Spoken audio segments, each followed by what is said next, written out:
isu titori ready to defend the president.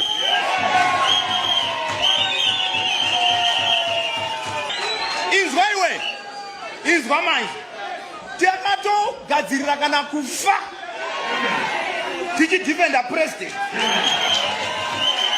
kana tichipinda majere nekuti kudefenda president ndizvozvo. Vana vamachachapa vakaenda kuhonda dziriko mbwende dzakavata, ina handisi mbwende manje, vandibara zvakanaka. Vanhu vese vanaenda kuhondo kune vakanga vakavata vakatozoita vatengesi futi. Isu takatogadzirira ini nditori ready kuti mudhara akati apedza neniwo ndotakura mabhegi angu. Right, muri yeZimbabwe mazvinzvira Tungwarara pachake achibudisa chokwadi pachena, kuti vakomana vakastaka mari kunze kwenyika.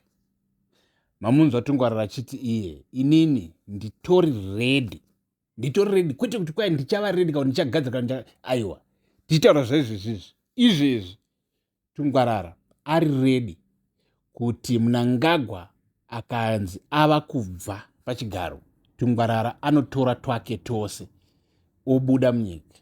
Takutaura zvefamily, bozi kubuda munyika unotobuda uchitiza ende utori ready kuti Mnangagwa chikangonzi chabhondoka. Animaiza, boys, politics, ndopa dzakashatira. It can get dirty very, very, very fast.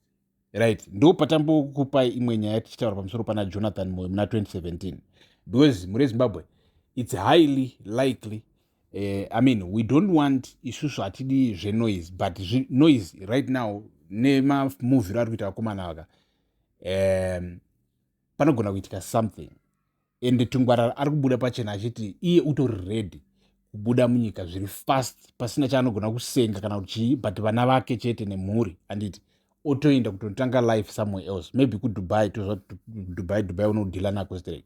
So imari dzakatobuda munyika, ndo zvaari kutaura kuti unotori nemari refu iri outside Zimbabwe yekuti kana ukanzi zvinhu zvazvodai unongobuda kana tonotanga kurarama chimwe chilife chemari kunze koko. So what do you think? Muri kuona inonzi game, vanhu vokumana vari busy kutamba game nenyika yeZimbabwe neufumi hweZimbabwe, handiti muchisekiwa zvimaengo zvakawanda zvemariches, handiti zvira kuti you are not fully in Zimbabwe, you are not fully invested in Zimbabwe if you are constantly thinking kuti ukaona zvinhu zvakadai soka ndotobuda munyika nchitiza. Uri kutogadzirira kubuda munyika uchitiza. So how then can you have long-term plans in Zimbabwe, long-term goals in Zimbabwe, or for Zimbabwe, since you are in government? You are supposed to have long-term goals for Zimbabwe. You understand? Goals that will outlive you. Ndoba muri kuita mistake, makutora magoals enyika mumaita mapersonal goals. Makuti 2030, makutora vision 2030 yenyika, you now personalize that vision and say ndeyangu inini Mnangagwa, inini Tungwarara, inini Tagwirei Tisu vision 2030. No, it's the government vision. Guys, tinema vision, government inofana kuita ma vision 100 years from now. Andidi, almost everybody and every adult right now anenga afa at that time, but you are setting those goals 100 years. Andidi, kuti kwanzi mune magoals 2 years kwati 2030 kwa tikasvika pa 2030 tatova 2026 chii chaunga achieva in 4 years chinganyanya kushamisa chatisiri kuona right now. But muri kugadzira makatoshafa ma-offshore accounts, bozi kana uchiti utori ready right now kubuda ende autozvoga zvozvinotoa chero Tagwirei pari utori ready kutodi bozi. Tichitaura zvepolitics tingotaura it's hard here in Africa muafrica yese ino kuti president an African boy or an African girl oraisa osvika pakunzi you are a president of a country, because sema-Africans, glory hatisati tava used kwariri. We were slaves, not some of the people who were slaves, they are still alive today. Is a matter of fact, they were second class citizens in real time, in real life. They experienced that.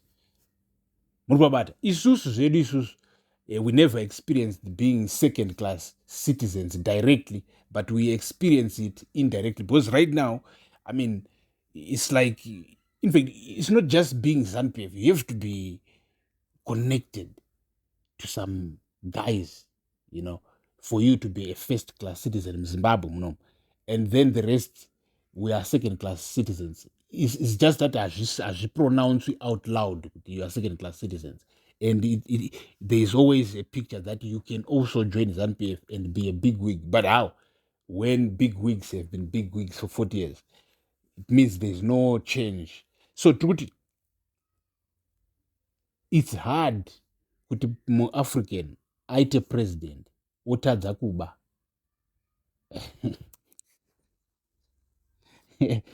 Muri because tikutaura zvekuti vanhu ava, they have been, unoona kwanzi chero mubhaibheri riya nouchenjeri hwaro hanzi ine nhamo iyo nyika iyo kuri kutongwa nemunhu aiva muranda.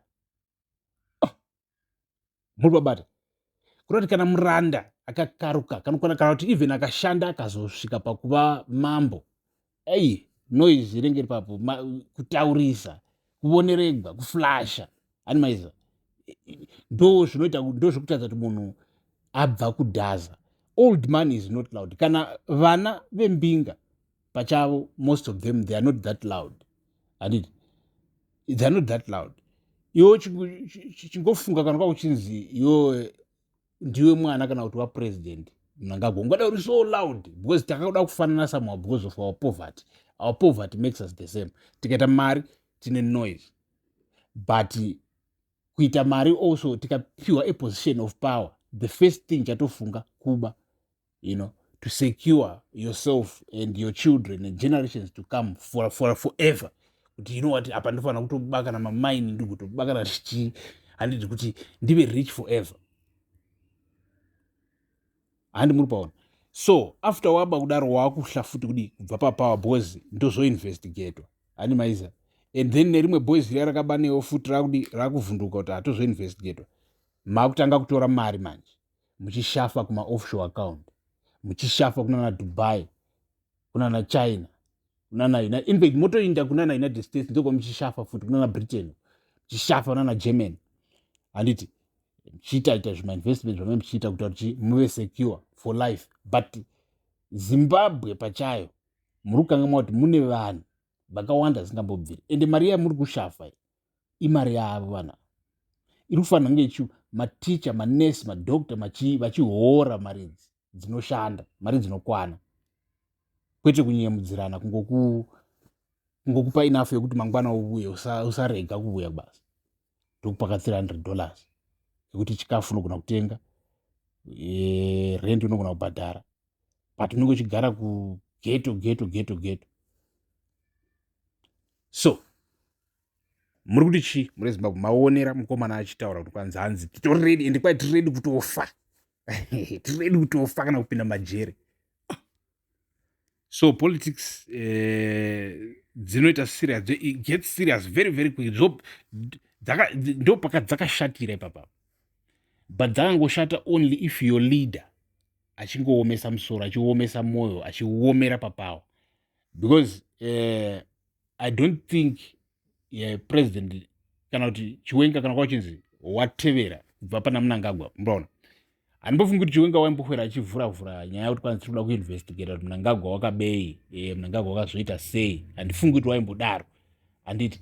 But now akuchadzokeri kumashure, because you see President Mnangagwa right now kuti vate give up and let Chiwenga take over, vanotongofunga kuti chiwenga will never forget the betrayal. Anokwanisa kutongoti aita take over chero vamupa chakuti alright ndaita give up zvana Camp 3 chitora, anokwanisa kunguvavhurira futi mhosva, havachatrust man, anomupaona. So yangova do or die. Hakuchadzokeri kumashure. Chasara kungomuka uchinzwa vanhu vatiza munyika. Kauti vana Wicknell havasimo, vana Tagure havasimo munyika, Mnangagwa havasimo munyika, family yose haisimo munyika, vakomana vatiza boys. But mona chimanje isusu tinoda peace, tinoda kuti vanhu vagadzirisane nedialogue and transparency on that level. Chamisa used to say my words anofadza maZimbabweans hobo ekuti iwo hanzi mukoma endai munozorora, hatisi kuzonetsana nemi makagwa hondo makatipa urusununguko, chiregai tiuyisewo urusununguko economics.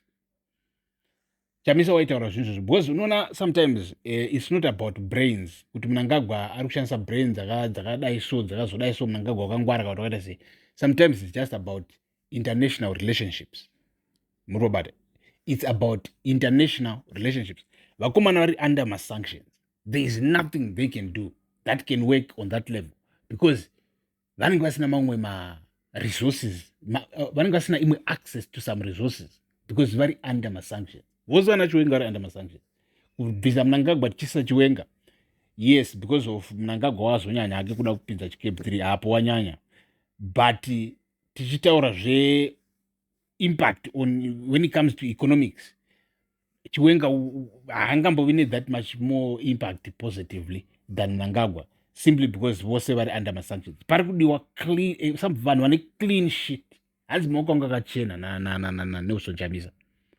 So ndo vanhu vanenge vachidiwa nokuti vanopinda ka and then on an international level tova also free, hatisina tuma-red flag, vana Mnangagwa red flag. Ma-investors on an international level vanenge vachitarisa, and especially ma-American investors haangagoni kuita business nemunhu ari under any US sanctions because they will be fined a lot of money kuAmerica, back in America. America inovachaja kuti vakomana muri kuita mafanis, muri kutamba nevanhu vasingawirirani negovernment yedu, handi muri kubabata. So ma-red flags anana Mnangagwa anenge achitishayisa mabusiness, ngavaende vanozorora simple, vodla mari dzavo dzavakashanda makore nemakore vaishanda mari idzodzo, angova mabillions, vozorora, and then kopinda new generation clean. Tagure also can't even be president, also are under my sanctions, he is under US sanctions, muri kubabata. So team Roseri, they are not clean. Vanhu vane mari havasi clean kuvanhu vane mari. Iyi mari yavanenge vachidla tuma millions vachitenga tuma private jet is not money.